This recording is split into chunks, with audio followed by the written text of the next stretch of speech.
Bagi Anda yang baru saja bergabung, berikut berita utama kami hari ini. Diduga akibat korsleting listrik, rumah 2 lantai di Surabaya terbakar. Korban syok dan menangis.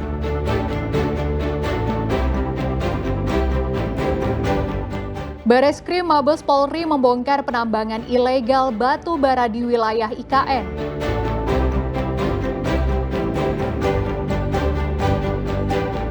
Baru keluar penjara 5 bulan, residivis kasus pencurian di Tulungagung kembali dibekuk polisi di rumahnya.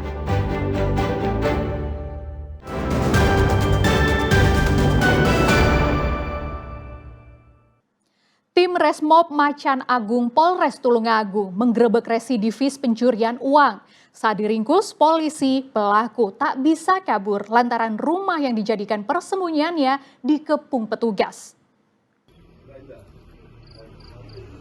Petugas dari tim Resmob Macan Agung Polres Tulungagung mengepung rumah di Desa Talang, Kecamatan Sendang.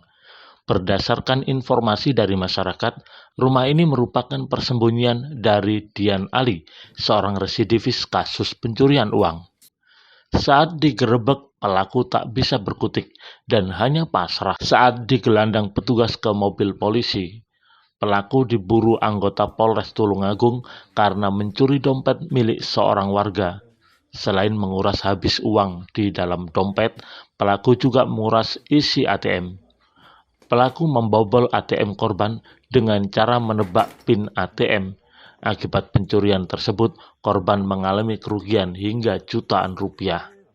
Hasil dari pemeriksaan, pelaku baru saja keluar penjara 5 bulan lalu atas kasus yang sama.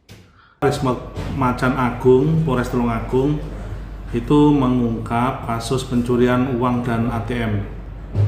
TKP-nya adalah di Kepatihan pada tanggal 1 Juli.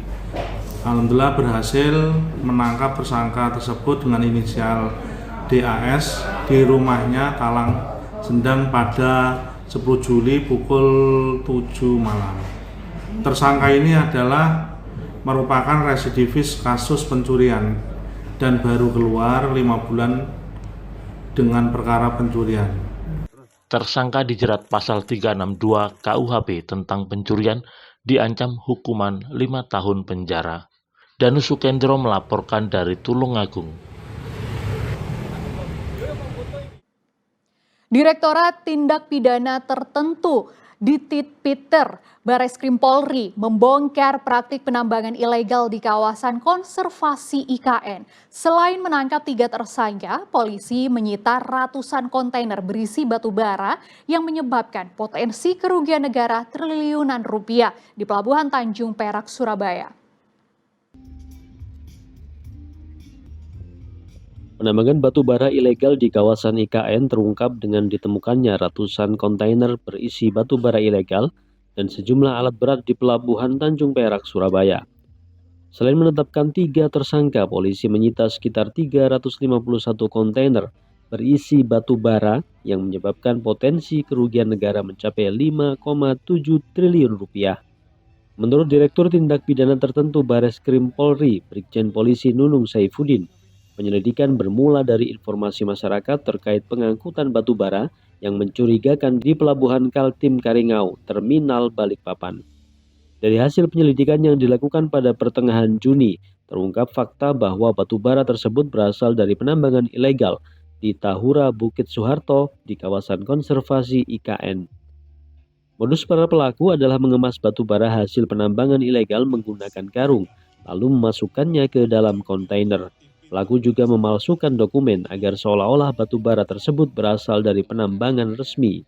Pelabuhan kontainer batu bara tersebut diberikan dokumen resmi dari perusahaan pemegang usaha produksi IUP sebagai salah satu syarat untuk mengirim batu bara. Dokumen tersebut digunakan seolah-olah, ya, ini perlu digarisbawahi bahwa dokumen tersebut digunakan seolah-olah batu bara tersebut berasal dari penambangan resmi atau pemegang IUP. Kami berhasil mengamankan 351 kontainer dengan perincian 248 kontainer. Sudah kami lakukan penyitaan di depo Pelabuhan Tanjung Perak, Surabaya ini.